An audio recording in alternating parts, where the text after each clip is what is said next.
Hello बच्चों, welcome to my YouTube channel जोजेस basic math. तो आज का हमारा टॉपिक रहने वाला है चक्रवृद्धि ब्याज।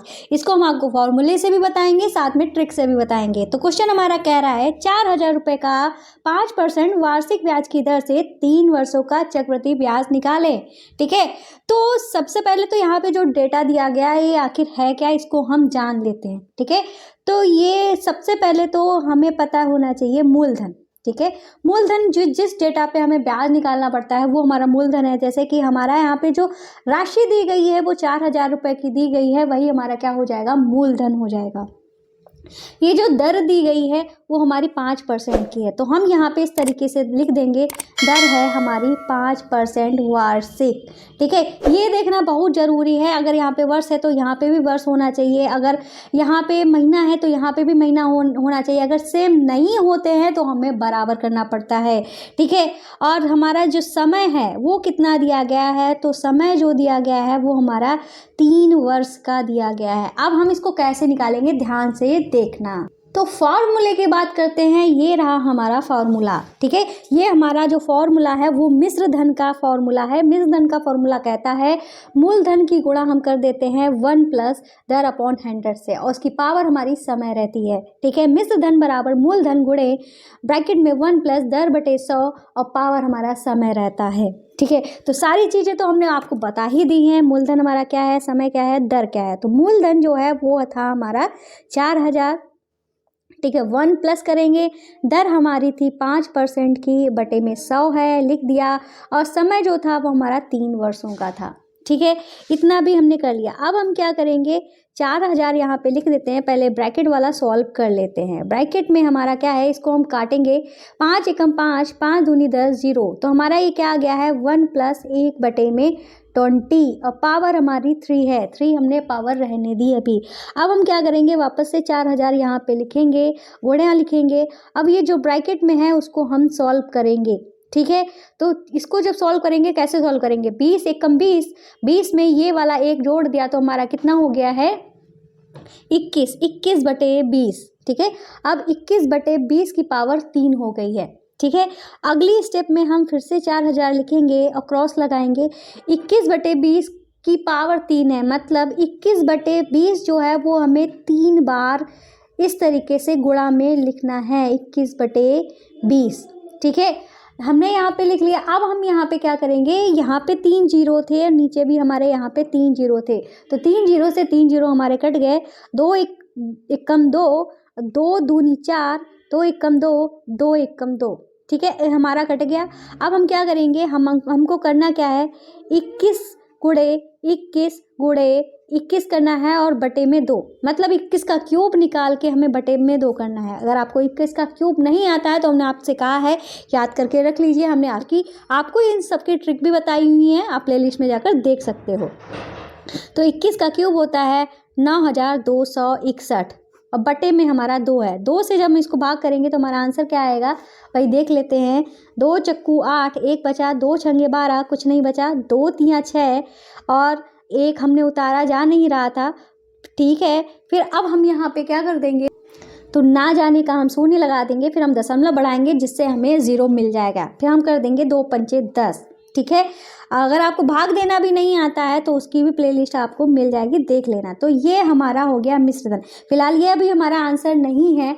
ठीक है, मिश्र धन हमको पता चल गया है। अब हम निकालेंगे अपना चक्रवृद्धि ब्याज। ठीक है, तो चक्रवृद्धि ब्याज का एक अलग ही फॉर्मूला होता है, वो ध्यान रखना। चक्रवृद्धि ब्याज के लिए हमें मिश्र धन निकालना पड़ता है, तो हम यहाँ पे लिख देंगे चक्रवृद्धि ब्याज का फॉर्मूला होता है हमारा a माइनस पी। मिश्र धन जो है वो हमारा a है। ठीक है, मिश्र धन को हम a कहते हैं, तो हम यहाँ पे लिख देते हैं मिश्र धन माइनस मूलधन, ये हमारा चक्रवृद्धि ब्याज का फॉर्मूला होता है। तो चक्रवृद्धि मिश्र धन हमारा कितना आया है, 4,630.5, मूलधन था हमारा 4,000। ठीक है, अब घटा देंगे तो हमारा क्या आ जाएगा, 630.5 रुपये। तो इस तरीके से चक्रवृद्धि ब्याज इतना लंबा प्रोसेस किया हमने, तब ये जाकर हमारा आंसर आ गया है 630.5। अब इसी चीज़ को हम आपको ट्रिक से बताएंगे। तो ट्रिक से करने के लिए हमें सबसे पहले क्या करना पड़ेगा, जो हमारा जो फर्स्ट ईयर का जो ब्याज है वो निकालना पड़ेगा, जो कि हमारा साधारण ब्याज से ही निकलेगा। ठीक है, तो हम यहाँ पे क्या करेंगे, फर्स्ट ईयर के लिए हमें क्या करना पड़ेगा, यहाँ पे लिख देते हैं फर्स्ट ईयर का ब्याज हमारा क्या रहेगा, ये जो हमारा 4,000 रुपये है, ठीक है, इसका हमें दर कितनी दी गई थी, 5% की दी गई थी। सिंपल से ये जो हमारा 4,000 रुपये है इसका हम 5% निकाल लेंगे सिंपल से। ठीक है, क्या करना है, ये जो हमारा 4,000 रुपये दिया गया था इसका 5% निकाल लेंगे। ठीक है, समय हमें 3 वर्ष का दिया गया है, लेकिन हम यहाँ पे 3 नहीं लगाएंगे क्योंकि सिंपल से हम फर्स्ट ईयर का ही निकाल रहे हैं। तो फर्स्ट ईयर तो समय हमारा पहला साल है ना, तो इसको आप 1 लिख सकते हो, चाहे तो लिखो चाहे तो ना लिखो, कोई फ़र्क नहीं पड़ता। ये तो हम ट्रिक है, तो यहाँ पे इस ट्रिक में 1 का यूज़ नहीं कर रहे थे, लेकिन आपको समझाना था इसलिए बता दिया। 2 जीरो से 2 जीरो हमारे कट गए, 4 पंजे 20, मतलब 200 रुपये पहले साल का ब्याज जो आया है वो हमारा 200 रुपये आया है। ठीक है, बात करते हैं सेकेंड ईयर की। सेकेंड ईयर में क्या होगा, 200 तो हमको ब्याज मिलेगा ही, साथ में क्या करेंगे, हमें 200 का भी निकाल देना पड़ेगा 5%। ठीक है, तो हम यहाँ पे निकाल देते हैं 200 का 5% निकाल देंगे, तो 2 जीरो से 2 जीरो कट गए, 5 दूनी 10 आ गया है। तो सेकेंड ईयर का हमारा ब्याज आ जाएगा 210 रुपये। ठीक है, अब बात करते हैं थर्ड ईयर की। ठीक है, तो थर्ड ईयर में क्या होगा, हमारा 200 भी रहेगा, साथ में ये वाला 10 भी रहेगा। अब हम क्या कर देंगे, 10 साल जो है, 10 ये जो रुपए आया था एक्स्ट्रा, उसका हम 5% निकाल देंगे। ठीक है, तो हमारा क्या आ जाएगा, 5 कम 5, 5 दूनी 10, मतलब 0.5 आएगा। क्या आ जाएगा, 0.5। तो जोड़ देंगे तो हमारा क्या हो जाएगा, 210.5 आ जाएगा। ठीक है, हमें तो 3 साल के लिए चाहिए था, पहले साल का निकल आया है, दूसरे साल का निकल आया है, तीसरे साल का भी निकल आया है।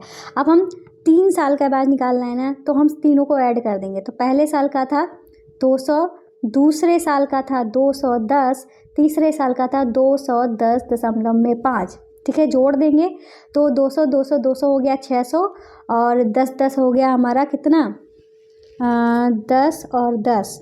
ठीक है, और हाँ, एक और चीज़ हमें यहाँ पे करना क्या था, जो हम यहाँ पे जो ब्याज हम निकाल रहे थे, ठीक है, ये जो हमारा 10 आ रहा था इसका हमें दुगना करना पड़ेगा।